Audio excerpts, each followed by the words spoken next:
we have talked a little bit about foot pressure and the benefits of that and how we achieve that. And I want to talk today a little bit about the actual physics behind that and why we do it. Because sometimes that helps to understand kind of why we do something instead of, well, I say that you should put pressure on the floor, so do that. And there's actual physics behind why we do this and benefits to your dancing. So let's get started. So we have a number of forces that we've talked about in previous tutorials. The vector is firstly just something that goes one direction. That's the vector, the direction. So we have a force vector, we have a velocity vector, that's your speed. We've talked about acceleration, which is when the speed increases. We've talked about centripetal force. That's something that we do on the inside of the turn to make that turn more powerful. Something I want to add today, it's called tension force. You don't hear about this from most dance teachers, but if you've taken a physics class, that probably means a great deal to you. So next up, we have the velocity vector. That goes one direction. If your force vector goes that same direction, that results in acceleration. If you have a velocity vector going in one direction and the force vector goes the opposite direction, that results in deceleration or stopping. Well, how do we create kind of that circular motion, that centripetal force? Well, in this case, our force vector and our velocity vector are perpendicular to each other. So they're not going the same way, they're not going opposite ways, they're perpendicular to each other. So if you are inside of the turn, you're creating that force vector. If you're outside of the turn, you're creating the velocity vector. So a way I like to think of it is if like you have a planet and a satellite going around it.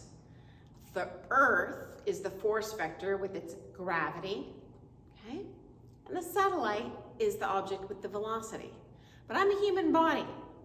I don't have a great deal of gravity. I actually have some scientifically, but it's an eensy-weensy amount. Not gonna be enough to stop his body. So there's a number of ways we can come up with this force. We can do it through gravity, which we don't have. We can do it through magnetism. Don't have that. We could do it through friction, which would stop our flight. Or there's one other thing that we could use, and that's our tension force, okay? I'll show you an example of tension force.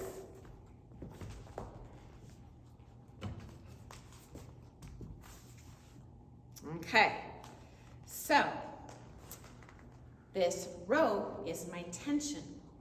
Okay, so pretend I'm the inside of the Earth. This is my little satellite. Do you see it?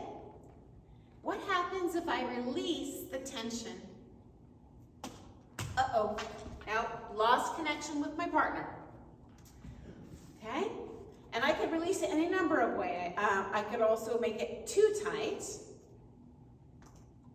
and then I take it out of that kind of nice, mutually beneficial rotation, okay? So in the case of dancing, whoever is on the outside of the turn, they're gonna be that velocity, okay? In this case, I'm on the inside of the turn. I'm creating the tension force. Do we see that? Put my prop away. So here's another way of diagrammed it so you can see how this works.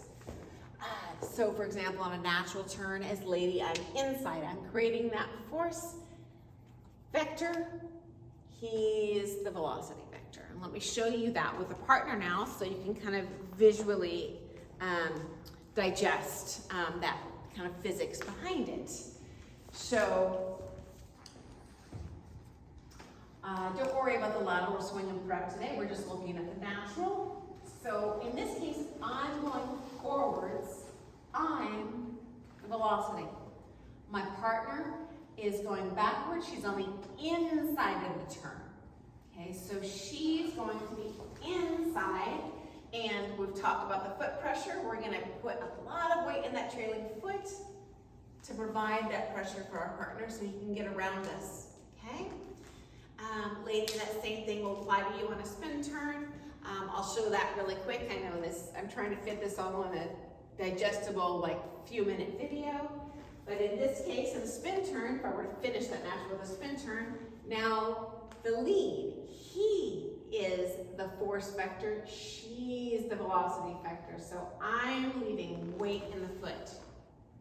Weight in the foot. And now I finish as man, I'm outside again, I'm accelerating.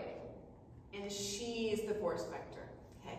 And so this, if you can implement the inside edges of the feet, the delaying the fall of the foot, and then ladies, if you can do this for him, he can feel you, and you can respond to him better, okay? So we don't want to just back lead our part. We need to respond to him. So patience in delaying the fall of the foot, and then responding to him with the right amount of that force, or the tension force. He'll feel you, and you'll get a much more beautiful shape, better flight, all that good stuff. So hopefully that's a helpful way to see why we implement all that technique. Happy dancing, have a great week, and I'll see you next time. Bye.